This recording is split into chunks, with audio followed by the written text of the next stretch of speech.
really makes the speed really fast. So the primary touchers of the plays are number 4, number 55, and the libero. These three are going to have more contacts than anybody else out there. So you want them down low where your thumbs can hit them quickly, right? And you can memorize those three positions very easily. Okay, so that's the setup, and now we're ready to go. So let me reduce the screen size, and let's jump into the video.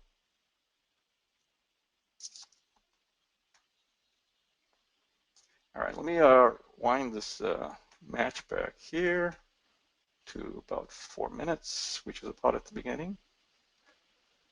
All right, I'm going to let that roll. Now, the video is going to be a little bit choppy, so I'm going to be stopping it so that we can go to the next step and you know exactly what I'm doing at each step of the way. All right, so here's the serve. We're in rotation 1, and there's the pass. Okay, so I'm going to stop that. So that was number 4, right, who's the H1, and it looks like a pretty good pass. We'll give her a 3. Okay, so that's how easy it is. So let me undo that. Do it again. All right. So number 4. All right. So number 4 is up there as the current receiver, and then I tap the 3 button, and it kicks you out to the main screen again. So that's how quick it is. Okay. So now let's continue. And so we got the oppo who makes a nice kill there. So we're going to take number 28, and then we're going to hit the green button. Now I'm going to stop this for a second again. So the green buttons are the earned. Faults are the errors that you make that the ref's going to stop you, like ball handling. And then errors are hits out and other kinds of mistakes that your team might make. So in this case, we're going to press the earn button, press the spike button, and now we're done. Now you see the red ball is on our side, right? The score is 1-0. And the red R2 indicates that this is the next server in rotation 2. Okay, so automatically moves you forward. And so I'm going to tap that button so that R2 is now ready to be scored. And here we go. So now R2, our number 4 H1 is back to serve, and then we can stat her serve quickly and be ready to watch for the next play. Okay. So again, we're trying to stay heads up as much as possible. So she makes a serve, and it's a pretty crappy pass. Oh, so let me stop one here. Stop right now. So let me back up one. So the serve ratings people have questions about pretty regularly. So they're the inverse of the pass rating. So one pass, it's and the quality of their passing, and then you can indicate here, as I just did, I put it a 3 serve because it was a pretty crappy pass. Okay. All right. Back to the action. So just now it looked like the setter dug the ball. So the S1 had a dig in play. Okay, and you can see the indicator at the top indicating S1 dig and play. And then we got a swing, so let's see what happens here. All right, the H2 swings, gets blocked. So 55 has an error. We hit the error button. Oops, sorry, wrong. So I go backwards. All right, error, and then I hit spike. Okay, so you can see how quickly you can fix the last play. All right, so we are now in rotation 2. All right, receive. All right, so now we're going to stop it again. Okay, so that was a pretty crappy pass by the libero. Now we hit the libero button at the bottom, right? It's going to automatically grab the libero 22, and we'll give it. So now this is going to be kind of a long rally, so let's play along here. All right, so that's just a return ball. Here we go. And so we have a dig. So in number 4, we have a dig. Okay, here we go. And then number 55 has a hit in play. Here we go. All right, coming up. All right, number 4 has another dig. Perfectly channeled ball, like that. Okay, and then the oppo takes a swing, and so she gets a hit in play. And then, oh, let's stop that one there. And then we have a 25 has a block in play.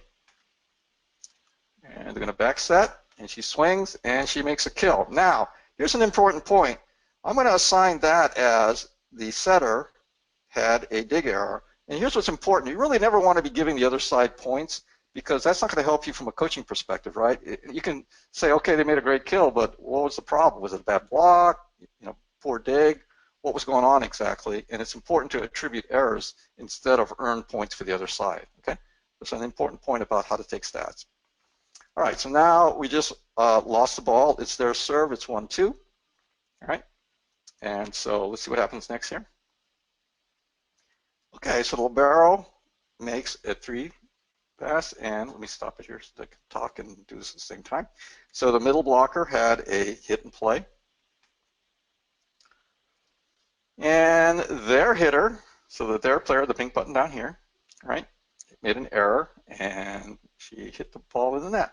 All right, so now we just had the other middle blocker come in, so let's show you how the sub works here. So now we're going to bring number 3 in for the libero. Okay, so she's on the correct location, and then we're going to bring the libero in for number 25 and serve for her. Now this is really important to do because this tracks who your libero is actually serving for, and to make sure that you're not going to do one of these illegal having your libero serve twice routines. That's a wonderful thing that happened to me several times this year. Not on my side, but the other side of the court, and it wasn't very helpful. So this will actually track and make sure that things are legal for your team. All right, so here's the serve. So the libero serves, and it looked like it was a 1 serve. And now it looked like the ball was hit out, but you notice there was a net call. Okay, so let me pause this for a second.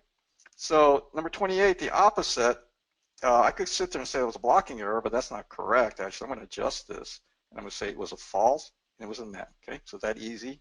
How easy it is to back it out and to move to the next step here.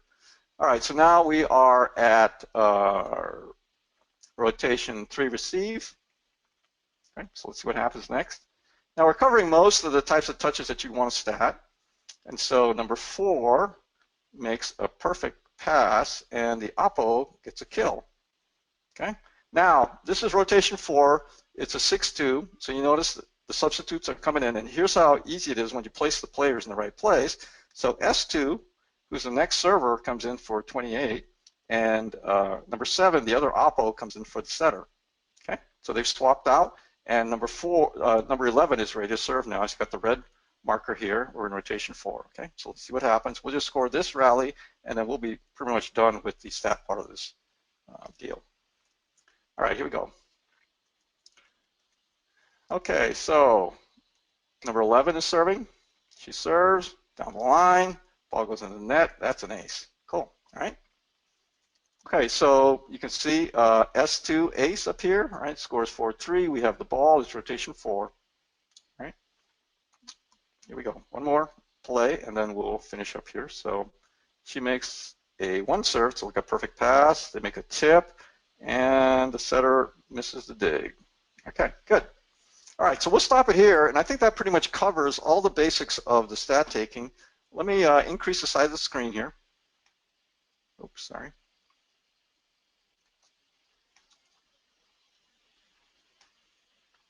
Okay, now we can look at some of the other features on this page. One of them is going to the menu at the side there, okay, and go to the point log, and we can see what happened in each play, right? So we can see what's going on here. There's the assist came from the outside, was set by number 9, right? So there's the assist there. There's that missed dig there. There's the ace. So the point log is available to you. And in fact, I like the point log a lot during the game because this is what I used to argue with the refs about, you know, the missed point that the scorers just fell asleep and forgot to score. It's much easier to argue that that last point was, you know, a kill by the opposite, number 28, than to say you owe us a point. Okay, it's much more convincing. You can show the point log and have a much better argument there. All right. So now going back to the capture page, let's go back to the buttons. Every single one of these buttons is tappable. So I can tap the number 4 and change the rotation if I get behind. All right. I can tap the subs used if I do something incorrect and get overcharged. And then I can tap the timeout button. I can say, you know, let's take a timeout. So it shows up here, right? Indicators. So if we take 2 timeouts, right, we know that we've used both of our timeouts and that's all we got left, okay? So if you tap the score, you can change the server, you can change the score, right? And make your adjustments in case you fall behind at any point, right? These are simple adjustments.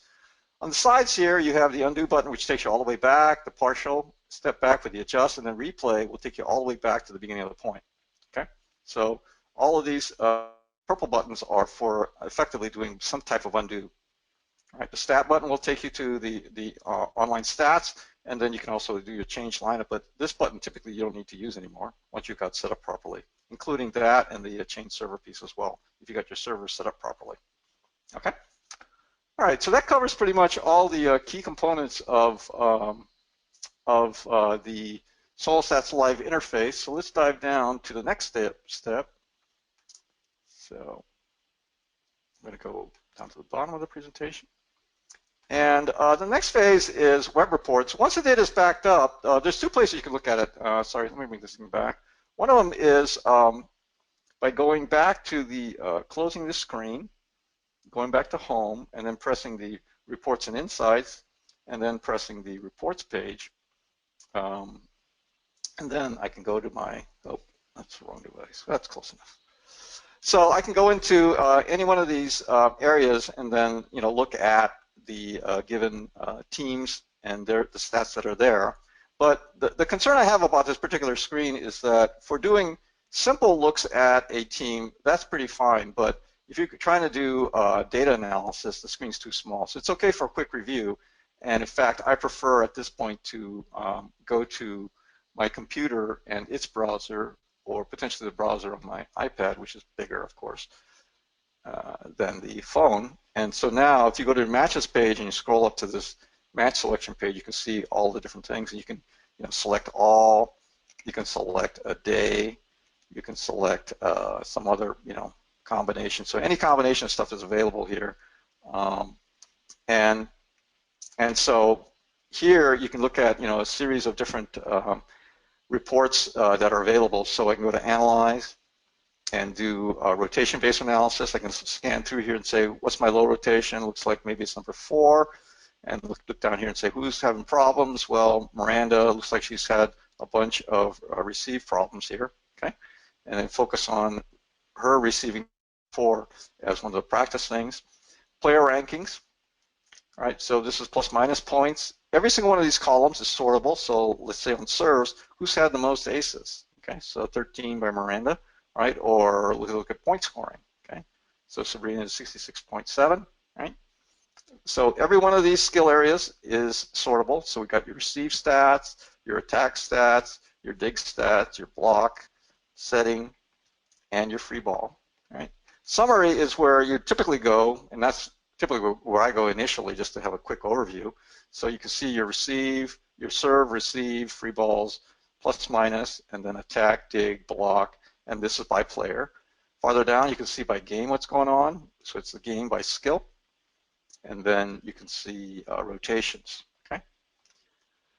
Now there's a whole bunch of other reports here. So you can see, rotation, skill by opponent, games, trends, right? Rotation by player. And so there's lots of reports available here. There's like 20 of them in the system. And you can go in and, modify and look at all these as much as you need. You can export from any one of the tables that you want. And if you have the Pro subscription, you can actually customize the tables to show, additional things like this if you want, okay? So you can add or subtract whatever columns you want to customize your reports exactly the way you want it. And once you've customized it, then you can actually just press the export button and it'll throw out an Excel compatible format file.